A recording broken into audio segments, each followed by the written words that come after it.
बोलो गोविंद भगवान की जय हो। ज्यादा होशियार नहीं बनना चाहिए।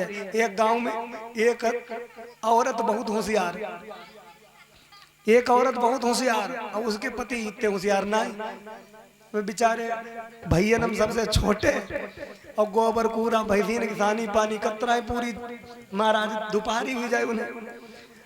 और बड़े भैया जो रहे वे महाराज बाजार हाट हर जगह जाए नातेदारी रिश्तेदारी में।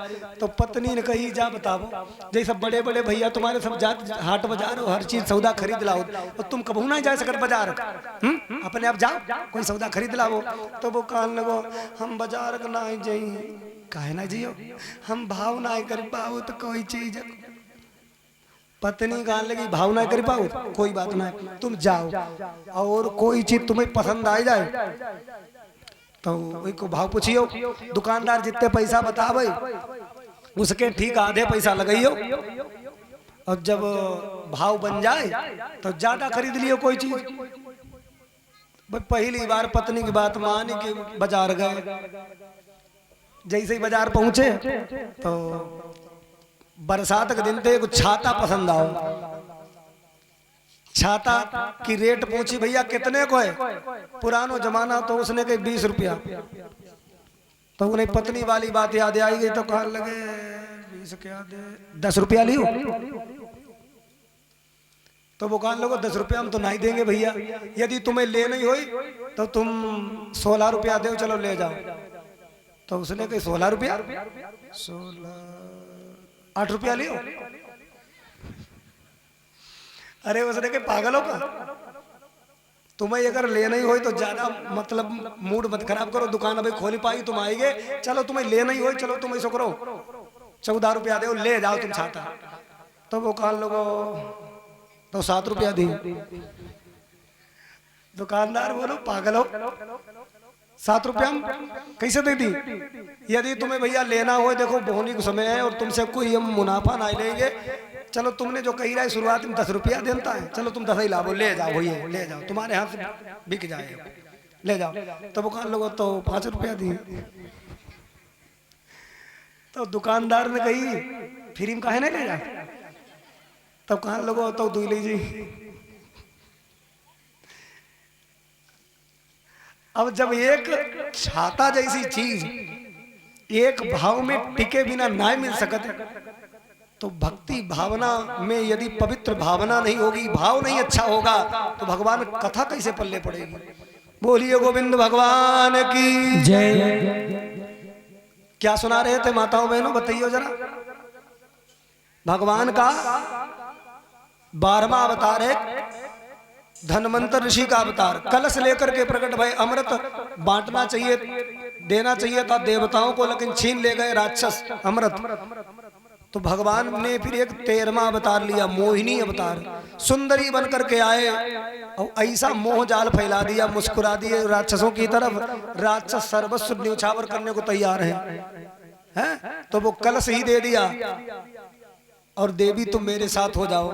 तो कहा कि जब तुम दोनों लोगों ने मेहनत की है देवता और दैत्यों ने तो दोनों लोगों को मैं बांट दूंगी बैठ जाओ।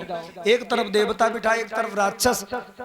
तो इधर देवताओं को जब भगवान पिलाते हैं मोहिनी रूप बना करके तो अमृत पिला देते हैं और जब राक्षसों की तरफ जाते हैं तो मदिरा पिला देते हैं। यानी मदिरा पीने के बाद राक्षस तो लुढ़क जाते हैं। धीरे धीरे समय गुजरता चला गया। एक सुरभानु नाम का दैत्य वो महाराज देवताओं के बीच में देवताओं का भेष बना करके बैठ गया और भगवान अमृत डाल रहे थे उसकी अंजलि में भी गिर गया। सुरभानु ने गटक लिया। सूर्य और चंद्रमा ने भेद खोल दिया। अरे प्रभु ये देवता नहीं ये राक्षस है सुरभानु। भगवान सुदर्शन चक्र लेकर के एकदम दौड़ पड़े और उसकी धड़ से गर्दन अलग कर दी। तो जो धड़ है वो उसको बन गो केतु और जो मुख है वो बन गो राहु। भाई आज भी जीवित हैं दोनों राहु और केतु दोनों बन गए। हंसने लगा वो राक्षस कहने लगा सूरज चंद्रमा तुमने पोल पट्टी खोली है तुम पर ग्रहण लगेगा सूरज चंद्रमा बोले प्रभु मेरा कैसे जीवन पवित्र रह पाएगा। भगवान ने कहा चिंता मत करो, जब तुम पर ग्रहण की स्थिति होगी तो जितने भी मंत्र तंत्र हैं वो सब सिद्ध होंगे। भगवान से प्रार्थना करेंगे लोग तो हम तुम्हारा कष्ट दूर कर देंगे। ध्यान से सुनना, समय गुजरता गया। भगवान के अवतार में 14वां अवतार है नरसिंह भगवान का अवतार, 15वां अवतार है वामन भगवान का अवतार। अदिति माता के गर्भ से प्रकट हुए और महाराज राजा बलि के जाकर के द्वारे पर भिक्षा भ्रमण के लिए पहुंचे। 3 कदम पृथ्वी में महाराज त्रिलोकी की संपदा को पा लिया। राजा बलि के ऊपर कृपा की, उनके लिए महाराज सुतरलोक का राज्य दिया। भगवान का 16वां अवतार है परशुराम जी का अवतार। परशुराम कहाँ जन्मे थे मालूम है? हमारे शाहजहांपुर जिले में एक जलालाबाद पड़ता है। जलालाबाद की पवित्र भूमि में परशुराम का जन्म हुआ था। परशुराम की मैया का नाम था रेणुका, पिता का नाम था जमदिग्न, इनकी दादी का नाम था सत्यवती, इनके बाबा का नाम था ऋचिक मुनि। परशुराम 5 भाई थे, 2 इनसे छोटे थे, 2 इनसे बड़े थे, बीच के थे परशुराम। योगी थे, बैरागी थे, धनुष चलाने में बड़े दक्ष थे और रजनी से सच पूछा जाए तो बाल ब्रह्मचारी थे। भगवान का 18वां अवतार, कितने बता दिए हमने? 16। 17वां अवतार, 17वां अवतार है वेद व्यास मुनि का अवतार, जिन्होंने महाराज पुराण लिखे, जिन्होंने भागवत रूपी ग्रंथ लिखा, जिन्होंने महाराज सुंदर व्याख्या की, महाभारत नाम का महाकाव्य लिख दिया, वो है भगवान के 17वें अवतार। भगवान का 18वां अवतार है, भगवान का 18वां अवतार है श्री राम अवतार। अयोध्या नरेश चक्रवर्ती सम्राट राजा दशरथ के यहाँ पुत्र रूप में प्रकट हुए। 4 भाई राम लक्ष्मण भरत शत्रुघ्न। भगवान का 19वां अवतार है शेष बलराम जी का अवतार। भगवान का 20वां अवतार है यदुवंश में जन्मे श्री कृष्ण अवतार। श्री कृष्ण के रूप में प्रभु प्रकट भये। भगवान का 21वां अवतार है हरि अवतार। 22वां अवतार है हंस अवतार और 23वां अवतार है सिद्धार्थ गौतम बुद्ध भगवान का अवतार। बोलिए गौतम बुद्ध भगवान की जय, सच्चे दरबार की जय। भागवत में स्पष्ट लिखा है कि गौतम बुद्ध जो सिद्धार्थ है ना, ये कपिल वस्तु के राजा सिद्धोधन के लाडले लाल हैं। माता महामाया से इनका अवतार हुआ। बचपन में चतुर महात्मा ज्ञानी जनों ने आकर के बालक के हस्तरेखा को देख करके कहा, हे राजा सिद्धोधन, ये बालक अगर तुम्हारे वैभव में डूबा रहा तो ये चक्रवर्ती सम्राट बनेगा, और यदि इसने कभी दुख देख लिया तो ये महात्मा बन जाएगा, बैरागी बन जाएगा, सन्यासी बन जाएगा, ज्ञानी बन जाएगा, बुद्धिमान बन जाएगा। इसे तुम रोक नहीं पाओगे। ये सन्यास जीवन अपनाएगा, फिर भिक्षुक बन करके भ्रमण करेगा। राजा का है तो क्या भैया, राजा सिद्धोधन बड़े डर गए। और देखो भैया, इतने भैया माताएं बहनें यहाँ सब बैठी हैं, अपने अपने बच्चा को कोई डॉक्टर बनाना चाहते, कोई मास्टर बनाना चाहते, इंजीनियर बनाना चाहते, हर कोई नौकर बनाना चाहता है, कोई पुलिस वाला बनना चाहता है, कोई फौजी बनना चाहता है, कोई कलेक्टर बनना चाहता है, परंतु कोई महतारी नहीं चाहती हमारा लल्ला महात्मा बन जाए। घर गृहस्थी छोड़ दे, पता नहीं कहाँ चलो जाए, देखने का ना मिले, तो कोई अम्मा नहीं चाहती हमारा लल्ला महात्मा बने। इसलिए महामाया अपने पति से कहने लगी, हे स्वामी जी, मेरे बेटे को कभी दुख ना देखने को मिले, मैं इसके बिना रह नहीं पाऊंगी। राजा सिद्धोधन ने महाराज इतना बड़ा महाराज भवन बनवाया, सारी सुविधा, महाराज हर प्रकार की खाने की सारी सुविधा, हर प्रकार से महाराज व्यापारी और अनेक प्रकार के सुख साधन वहां उपलब्ध करा दिए। और कोई भी बीमार व्यक्ति, कोई भी हताश निराश उदास परेशान व्यक्ति इस भवन में प्रवेश ना करे, कहीं मेरे बेटे पर उसका असर ना हो जाए। और बचपन में ही महाराज उनका विवाह कर दिया गया। यशोधरा नाम की बड़ी सुंदर उनको धर्म संगिनी मिली है, धर्म पत्नी, उनके साथ जीवन बिताने लगे। धीरे धीरे धीरे धीरे यशोधरा के साथ रहते रहते महाराज एक पुत्र का जन्म हुआ, उसका नाम राहुल रखा गया। और राहुल को खिलाते पिलाते हैं सिद्धार्थ। सिद्धार्थ का मतलब ही होता है महाराज मनोकामना सफल हो गई। सिद्धार्थ यानी सभी अर्थ मिल गए। सिद्धार्थ का जीवन बड़ा ही सुख से व्यतीत हो रहा है। एक दिन राजा सिद्धोधन ने मन में सोचा अब तो सारी सुख सुविधाएं हैं, अब मेरी कोई ज्यादा चिंता वाली बात ना है, क्योंकि अपनी पत्नी से प्रेम कर रहा है इसीलिए तो बालक भयो है, और बालक से भी प्रेम है। अब ये घर बार परिवार छोड़ करके कहीं नहीं जाएगा, अब ज्यादा इस पर बंधन नहीं लगाने चाहिए। राजा सिद्धोधन अपने राजकाज में व्यस्त हो गए। एक दिन सिद्धार्थ ने अपने सारथी चन्ना से कहा, अरे मित्र, क्या संसार इतना ही बड़ा है? इस चार दीवारी के बाहर कुछ नहीं है क्या? पिताजी जाने नहीं देते। चन्ना ने कहा, महाराज राजकुमार सिद्धार्थ जी, इस चार दीवारी के बाहर तो बहुत बहुत बड़ी बड़ी नदियां हैं, पहाड़ हैं, झरना है, गांव गृहस्थी है, बहुत बड़ा संसार है। अगर देखना चाहो तो चले। सिद्धार्थ ने कहा, तैयार करो रथ, मैं चलूंगा। और हालांकि सिद्धोधन को यह बात पता लग गई, फिर भी उन्होंने सोचा कि अब इतना बैरागी नहीं बनेगा। जाने लगे। चलते चलते महाराज रथ पर बैठे हुए आगे जा रहे थे। ध्यान से सुनिए क्या देखा। उनके सामने महाराज एक व्यक्ति बैठा बैठा महाराज खांस रहा था। कमजोर काया है, कमजोर काया, इतनी कमजोर काया कि महाराज उसका हाथ कांप रहा है, छड़ी उस पर उठ नहीं रही है, और महाराज बड़ा मुसीबत में सा लग रहा है। सिद्धार्थ ने देखा और कहा, अरे चन्ना, ये रथ रोको। ये कौन प्राणी है? ये क्या है मैं देख रहा हूं?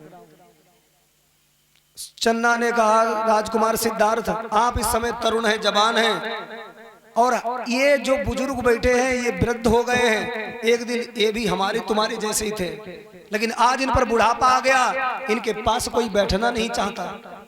ऐसा जीवन है मेरे भगवत प्रेमियों। इनको बीमारी है, परेशानी है, लेकिन इनका कोई है नहीं अब सुनने वाला। बड़े दुखी है ये, जीवन ऐसा ही हो जाएगा। आगे चलते हुए जब पहुंचे तो क्या देखा महाराज, लोग विमान पर लिटाए, 4 लोग कंधा दे रहे थे, और पीछे बहुत ज्यादा भीड़ थी, बहुत से लोग रुदन कर रहे थे, कहते हुए जा रहे थे, राम नाम सत्य है, सत्य बोलो मुक्त है, राम नाम सत्य है। तो कहा ये क्या जा रहा है भैया, ये समझ में नहीं आ रहा। चन्ना ने कहा, अब वही प्राणी जो बालक था ना, वही जवान हुआ, पत्नी के साथ गृहस्थी में रहते हुए बुजुर्ग हो गया, और बुजुर्ग होने के बाद में ऐसे मृत्यु हो जाती है। सिद्धार्थ ने कहा, चन्ना, ये शरीर सुंदर है, क्या इसीलिए मिला है? खाने पीने हंसने गाने में पूरा समय बिता दो और शरीर से कुछ अच्छा कर्म ना कर पाओ और मृत्यु आ जाए? नहीं नहीं, ऐसा नहीं, इसलिए मनुष्य शरीर नहीं मिला है। रथ को वापस ले चलिए, मैं वो सत्य की खोज में निकलूंगा जिसमें मरना नहीं होता। और महाराज सिद्धार्थ अपने घर में आए, मन नहीं लगा। धीरे धीरे सोचने लगे कि ऐसा कौन सा दिन आए जो हम इस परिवार के जाल से निकल पाए।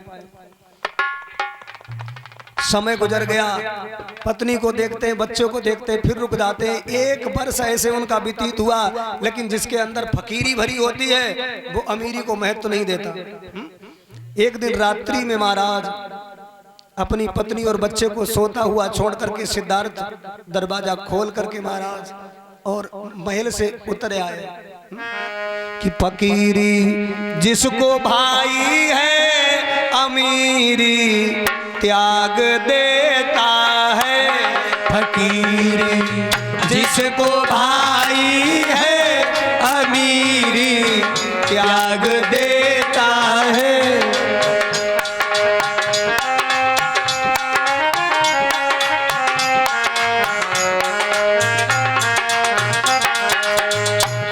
फकीरी जिसको भाई है अमीरी त्याग देता है, फकीरी जिसको भाई है अमीरी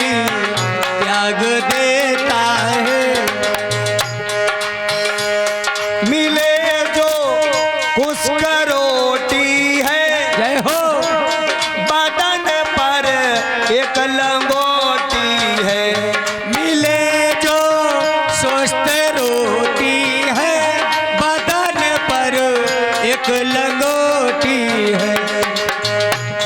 तजी सब बात खोटी है, अमीरी त्याग देता है।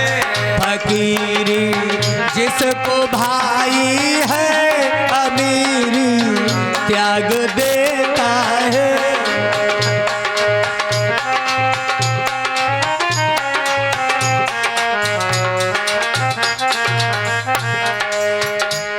फकीरी जिसको भाई है, अमीरी त्याग देता है। फकीरी जिसको भाई है, अमीरी त्याग देता है। एक बात बताएं, एक बाबा जी गंगा नदी किनारे लेटे थे, बालू, तो एक सेठ जी निकले, उनने देखो और कही बाबा जी तुम्हारे पास तो अच्छो बिस्तर भी आए हैं, चलो हम तुम्हें बिस्तर दे दें। बाबा जी बोले हमारे पास सब है, तुम जाओ। तो बाबा जी तुम्हारे पास कहाँ है जरा बताइयो। तो बाबा जी बोले जमी पर लेट जाते हैं, सिरहाने हाथ रखते हैं, जमी पर लेट जाते हैं, सिरहाने हाथ रखते हैं, हम तो अपना बिस्तर तकिया हमेशा साथ रखते हैं। नानक जी कहते हैं एक बाबा जी लेटे थे नदी के किनारे, एक सेठ जी आए, उन्होंने बहुत कीमती उनको कंबल उड़ा दिया। बाबा जी ने आंखें खोली कि देखो और कहीं जाओ, तुम सबके लिए ऐसे ही करते रहो सेठ जी। सेठ जी तो कंबल उड़ा के चले गए। तब तक एक चोर उधर से निकलो, उसने देखो बाबा के ऊपर है तो बढ़िया कंबर पड़ो, तो उसने देखते रहो कोनो पकड़ो खींचते ही चलोगो। बाबा जी ने कही जाओ तुम जिंदगी भर ऐसे ही करते रही हो। बाबा रे बाबा रे बाबा रे मौज फकीरा दी, बाबा रे बाबा रे बाबा रे फौज फकीरा दी।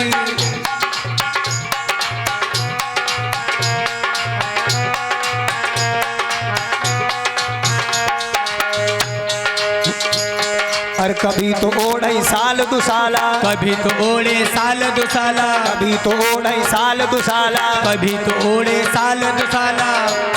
अरे कभी गुदड़िया नीला जी, बाबा रे बाबा रे बाबा रे मौज फकीरा दी, बाबा रे बाबा रे बाबा रे फौज फकीरा दी।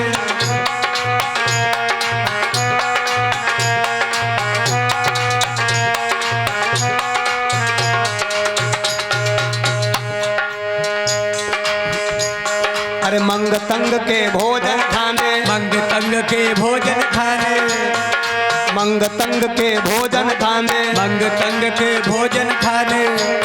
और चाल चले जी अमीरा जी, बाबा रे बाबा रे बाबा रे मौज फकीरा दी, बाबा रे बाबा रे बाबा रे फौज फकीरा दी।